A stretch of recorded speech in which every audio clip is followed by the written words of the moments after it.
আসসালামু আলাইকুম। আশা করছি সকলে ভালো এবং সুস্থ আছেন।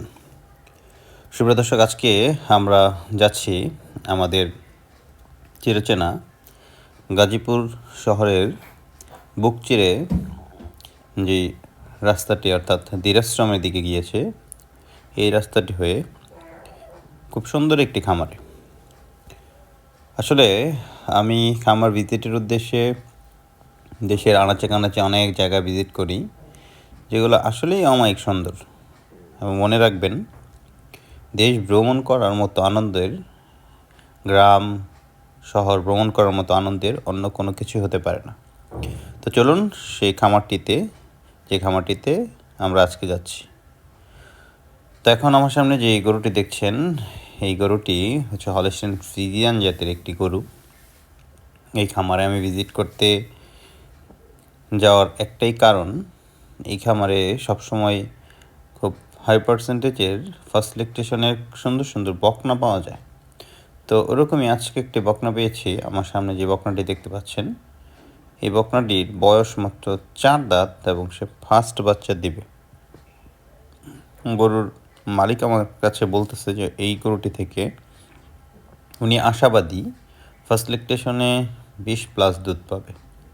তাই আমারও দেখে মনে হয়েছে যে 20 না হলেও 18-19 লিটার হওয়ার মতো একটা গাভী। তো এই গাভীগুলো আমরা দেখতেছি, এছাড়াও এই খামারে আরও কয়েকটি গাভী দেখব। তো চলুন দেখা যাক সেই গাভীগুলো। আর আসলে মনে রাখবেন, গাভী গরুর সবচেয়ে বড় বৈশিষ্ট্য হচ্ছে তার ওলান, তার দুধ দেওয়ার বৈশিষ্ট্য, সে জাতমান কতটুকু ভালো। সাইজ দেখে কখনো গাভী ক্রয় করবেন না।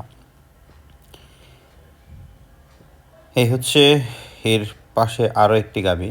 এই গাভীটি বাচ্চা দিয়েছে প্রায় 25 দিন বয়স। এই গাভীটির থেকে অলরেডি 20 লিটার প্লাস দুধ পাওয়া যাচ্ছে। আমি বিকেলবেলা গিয়েছি, যার ফলে খুব বেশি ওলান পালান দেখাইতে পারিনি। আর ওলান পালান দেখানো আমার উদ্দেশ্যই নয়, কারণ আমি এই গরুগুলো জাস্ট দেখতেছি কেনার জন্য। বিক্রয়ে যদি আমরা কিনতে পারি তাহলে বিক্রয়ের চিন্তা করব। তো এর আগে আপনাদেরকে শুধু এতটুকু ইনফরমেশন দেই, শুধু বিক্রয় নয়, আমরা গরু চেনানোর জন্য অনেক সময় ভিডিও করে থাকি। দেখা হবে নতুন কোনো ভিডিওতে। সে পর্যন্ত ভালো থাকবেন, সুস্থ থাকবেন এবং বাবুল এগ্রোর সাথেই থাকবেন। এবং আপনি যদি আমাদের এই চ্যানেলের নতুন দর্শক হয়ে থাকেন, তাহলে অবশ্যই চ্যানেলটি সাবস্ক্রাইব করতে ভুলবেন না।